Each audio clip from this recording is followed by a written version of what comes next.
ಮೇ 20ರಿಂದ ಸಾರಿಗೆ ನೌಕರರ ಅನಿರ್ದಿಷ್ಟಾವಧಿ ಮುಷ್ಕರ. ಅಶ್ವವೇಗ ನ್ಯೂಸ್ ಜೊತೆ ಜಂಟಿ ಕ್ರಿಯಾ ಸಮಿತಿಯ ಜಯದೇವ್ ಮಾತನಾಡಿದ್ದಾರೆ. ಜಯದೇವ್ ಜಂಟಿ ಕ್ರಿಯಾ ಸಮಿತಿ ಪ್ರಧಾನ ಕಾರ್ಯದರ್ಶಿ, 4 ನಿಗಮದ ಸಾರಿಗೆ.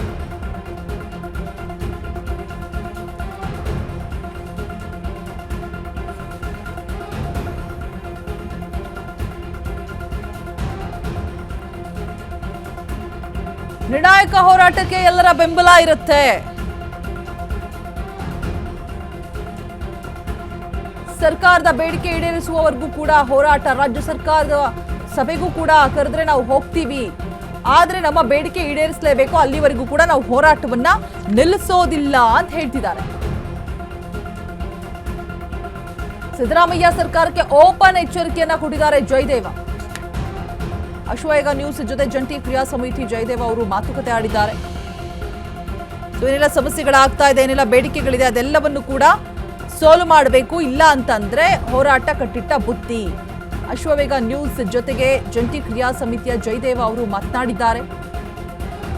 ಪ್ರಧಾನ ಕಾರ್ಯದರ್ಶಿಗಳು ಜಂಟಿ ಕ್ರಿಯಾ ಸಮಿತಿ, 4 ನಿಗಮದ ಸಾರಿಗೆ ನೌಕರರು ಸೇರಿ ಮುಷ್ಕರವನ್ನ ಮಾಡ್ತೀವಿ ಅಂತ ಹೇಳ್ಬಿಟ್ಟು ಎಚ್ಚರಿಕೆ ಕೊಟ್ಟಿದ್ದಾರೆ. ನಿರ್ಣಾಯಕ ಹೋರಾಟಕ್ಕೆ ಎಲ್ಲರ ಬೆಂಬಲ ಕೂಡ ಇದೆಯಂತೆ. ಸರ್ಕಾರ ನಮ್ಮ ಬೇಡಿಕೆ ಈಡೇರಿಸುವವರೆಗೂ ಕೂಡ ನಾವು ಯಾವುದೇ ಕಾರಣಕ್ಕೂ ಹೋರಾಟವನ್ನ ನಿಲ್ಲಿಸೋದಿಲ್ಲ ಅಂತ ಹೇಳ್ತಾ ಇದ್ದಾರೆ.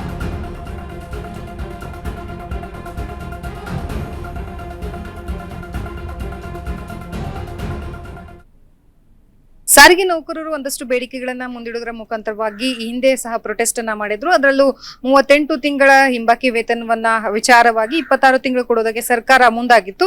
ಈ ಕುರಿತಂತೆ ಮೊನ್ನೆ ಸಾರಿಗೆ ಇಲಾಖೆ ಸಚಿವರಾಗಿರುವಂತಹ ರಾಮಲಿಂಗಾರೆಡ್ಡಿ ಅವರು ಒಂದು ಸಭೆಯನ್ನ ಸೇರ್ತಾರೆ, ಮೀಟಿಂಗ್ ಅನ್ನ ಮಾಡ್ತಾರೆ. ಮೀಟಿಂಗ್ ವಿಫಲವಾಗುತ್ತೆ. ಅದಾದ ಬಳಿಕ ಈಗ ಮತ್ತೆ ಜಂಟಿ ಕ್ರಿಯಾ ಸಮಿತಿ ಪ್ರೊಟೆಸ್ಟ್ ಮಾಡೋದಕ್ಕೆ ಮುಂದಾಗಿರುವಂತದ್ದು, ಮುಷ್ಕರಕ್ಕೆ ಅನಿರ್ದಿಷ್ಟಾವಧಿ ಮುಷ್ಕರಕ್ಕೆ ಮುಂದಾಗಿರುವಂತದ್ದು. ನನ್ನ ಜೊತೆಗೆ ಜಯದೇವ್ ಅವರಿದ್ದಾರೆ, ನಾನು ಅವ್ರನ್ನ ಮಾತನಾಡಿಸ್ತಾ ಹೋಗ್ತೀನಿ. ಸರ್, ಈಗ ನಿಮ್ಮ ಬೇಡಿಕೆಗಳು ಮೊನ್ನೆ ಏನು ನೀವು ಸರ್ಕಾರದ ಮುಂದೆ ಇಡ್ತೀರಾ, ಮಾತುಕತೆಗಳಾಗುತ್ತೆ, ಅದಾದ ಬಳಿಕ ನೀವು ಒಂದು ನಿರ್ಧಾರವನ್ನ ತೆಗೆದುಕೊಂಡಿರುವಂತದ್ದು, ಈಗ ಅನಿರ್ದಿಷ್ಟಾವಧಿ ಮುಷ್ಕರವನ್ನ ಮಾಡ್ತೀವಿ ಅಂತ ಅನ್ನುವಂಥದ್ದನ್ನ ಹೇಳ್ತಾ ಇದ್ರೆ ಯಾವ ರೀತಿಯಾಗಿರುತ್ತೆ, ಯಾವತ್ತಿರುವಂತದ್ದು? ಮುಷ್ಕರ 20 ಮೇ 26ರಿಂದ ಬೆಳಗಿನ 6 ಗಂಟೆಯಿಂದ ಮುಷ್ಕರ ಆರಂಭ ಆಗುತ್ತೆ.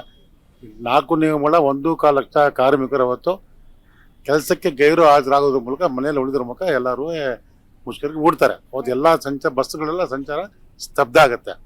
ಕಾರಣ ಇಷ್ಟೇ, ನಮ್ದು ಬೇಡಿಕೆಗಳನ್ನ ಸುಮಾರು 24 ತಿಂಗಳಾಯ್ತು ಮಾತುಕತೆ ಆರಂಭ ಆಗಿ ಸರ್ಕಾರದ ಜೊತೆ. ಮಾರ್ಚ್ 20-24ರಲ್ಲಿ ನಮ್ಮ ಸಾರಿಗೆ ಸಚಿವರು ಮಾಡಿದ ಪ್ರಥಮ ಸಭೆ ಹಿಡಿದು ಮೊನ್ನೆ 29-4ವರೆಗೆ ಸುಮಾರು 12 ಸಲ ಸಭೆಗಳಾಗಿದೆ. 12 ಸಭೆಗಳು ಕೂಡ ಯಾವುದೋ ಒಂದು ನಿರ್ದಿಷ್ಟವಾದಂಥ ಒಂದು ನಿಲುವನ್ನು ಸರ್ಕಾರ ತೆಗೆದುಕೊಳ್ಳಿಲ್ಲ ಬೇಡಿಕೆಗಳ ಬಗ್ಗೆ. ನಮ್ಮ ಪ್ರಮುಖವಾದ ಬೇಡಿಕೆ ಇದ್ದಿದ್ದು, ನಮಗೆ ಕಳೆದ 20ರಿಂದ ಏನು ವೇತನ ಪರೀಕ್ಷೆ ಜಾಸ್ತಿ ಆಗಿತ್ತು, ಅದ್ರ 32 ತಿಂಗಳ ಬಾಕಿ ಕೊಡಬೇಕು ಅಂತ ನಾವು ಅದನ್ನು ಒತ್ತಾಯ ಮಾಡೋದು. 26 ತಿಂಗಳು ಮಾತ್ರ ಸರ್ಕಾರ ಮೊನ್ನೆ 18/26ರಲ್ಲಿ ಏನೊಂದು ಗೆಜೆಟ್ ನೋಟಿಸ್ ಹೊರಡಿಸಿದ್ದಾರೆ, ಒಂದು ಗೌರ್ಮೆಂಟ್ ಹೊರಡಿಸಿದ್ದಾರೆ. 26 ತಿಂಗಳು ಮಾತ್ರ ಕೊಟ್ಟಿದ್ದಾರೆ. ನಾವು ಅದಕ್ಕೆ 26 ತಿಂಗಳೆಲ್ಲ ಕೋವಿಡ್ ಟೈಮಲ್ಲೂ ಕೂಡ ನಮ್ಮ ಸಾರಿಗೆ ನೌಕರರು ಸಾಕಷ್ಟು ಕಷ್ಟಪಟ್ಟು ಕೆಲಸ ಮಾಡಿದ್ದಾರೆ, ಲೀವ್ಗಳನ್ನ ಕಳ್ಕೊಂಡಿದ್ದಾರೆ. ಜೊತೆಗೆ ಸಾಕಷ್ಟು ಕಾರ್ಮಿಕರು ಸಾವನ್ನು ಕೂಡ ಹೋಗಿದ್ದಾರೆ, ಜೀವ ಕಳ್ಕೊಂಡಿದ್ದಾರೆ. ಅವ್ರು ಇನ್ನು ಪರಿಹಾರನೂ ಕೊಟ್ಟಿಲ್ಲ ಸರ್ಕಾರ ಕೊಟ್ಟಿಲ್ಲ, ಆಳ್ತೋಗನೂ ಕೊಟ್ಟಿಲ್ಲ, ಕೊಡ್ತೀವಿ ಅಂತೇಳಿ. ಅದು ಏನಾಗ್ತದೆ, ನಾವು 12 ತಿಂಗಳು 2020 ಇಸ್ವಿದು ಏನು ವೇತನ ಬಾಕಿ ಇದೆ ಅದನ್ನು ನಾವು ಆಳ್ತೋಗನ ಕೊಡಿ ಅಂತ ಕೇಳಿದ್ವಿ, ಅದನ್ನು ಒತ್ತಾಯ ಮಾಡಿದ್ವಿ. ಅದನ್ನು ಸಾರಿಗೆ ಸಂಸ್ಥೆಗಳು ಕೊಡಬೇಕಾಗುತ್ತೆ ಅಂತ. ಯಾಕೆಂದರೆ ಶ್ರೀನಿವಾಸ ಮೂರ್ತಿ ಕಮಿಟಿರು ಕೂಡ ಜವಾಬ್ದಾರಿಗಳು ಕೊಟ್ಟಿದ್ದಾರೆ. 1/7/22 ನಂತರ, ಕೋವಿಡ್ ನಂತರ ಎಲ್ಲ ಸಾರಿಗೆ ಸಂಸ್ಥೆಗಳು ಮತ್ತೆ ನಾರ್ಮಲ್ಸಿ ಪೀರಿಯಡ್ ಬಂದ್ಬಿಟ್ಟಿವೆ, ಅವರ ಆದಾಯಗಳು ಅವತ್ತು ಜಾಸ್ತಿ ಆಗಿ ಅಂತ ಹೇಳಿದ್ದಾರೆ.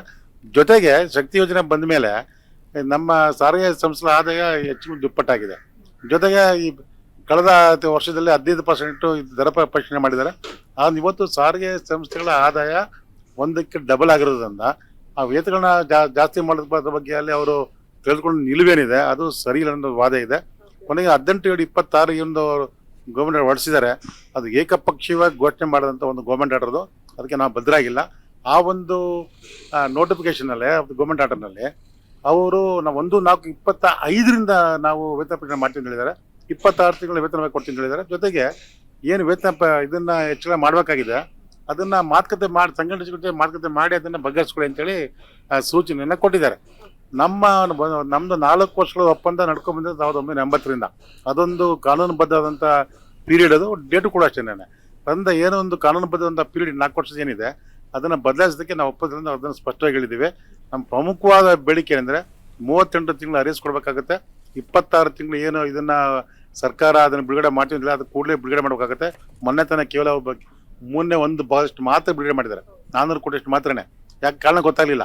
ಯಾಕಂದರೆ ಬಜೆಟಲ್ಲಿ 1272 ಕೋಟಿ ಅಂದರೆ ಅದನ್ನು ಅವರು ಅವಕಾಶ ಮಾಡಿಕೊಟ್ಟಾಗ ಬರೀ 1/3 ಕೊಡುವಂಥದ್ದು, ಯಾಕೆ ಅದನ್ನು 3 ಭಾಗ ಮಾಡಿ ಕೊಡುವಂಥದ್ದು ಆ ಸರ್ಕಾರ ಹೇಳ್ಬೇಕಾಗುತ್ತೆ.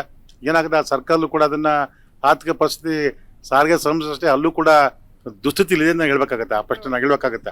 ಸೊ ನೋಡಿದ್ರಲ್ಲ, ಒಟ್ಟಾರೆಯಾಗಿ ಸಾರಿಗೆ ನೌಕರರೇನು ಬೇಡಿಕೆಯನ್ನ ಮುಂದಿಟ್ಟಿದ್ರು ಸರ್ಕಾರದ ಮುಂದೆ, ಆ ಬೇಡಿಕೆಗಳನ್ನ ಈಡೇರಿಸುವುದ ಕುರಿತಾಗಿ ಮೇ 20ರಂದು ಅನಿರ್ದಿಷ್ಟಾವಧಿ ಹೋರಾಟವನ್ನ ಆರಂಭ ಮಾಡ್ತಾರೆ. ಸರ್ಕಾರ ಯಾವತ್ತು ನಮ್ಮ ಬೇಡಿಕೆಗಳಿಗೆ ಒಪ್ಪುತ್ತೆ, ಯಾವಾಗ ಒಪ್ಪಿಗೆ ಕೊಡುತ್ತೆ, ಅವತ್ತು ನಮ್ಮ ಹೋರಾಟ ನಿಲ್ಲುತ್ತೆ ಅನ್ನುವಂತಹ ಮಾತನ್ನ ಹೇಳಿರುವಂತದ್ದು. ಕ್ಯಾಮರಾ ಪರ್ಸನ್ ವಿಶ್ವನಾಥ್ ಜೊತೆ ಲಕ್ಷ್ಮೀ ಬಾಗಲಕೋಟಿ, ಯಶ್ವಗ ನ್ಯೂಸ್, ಬೆಂಗಳೂರು.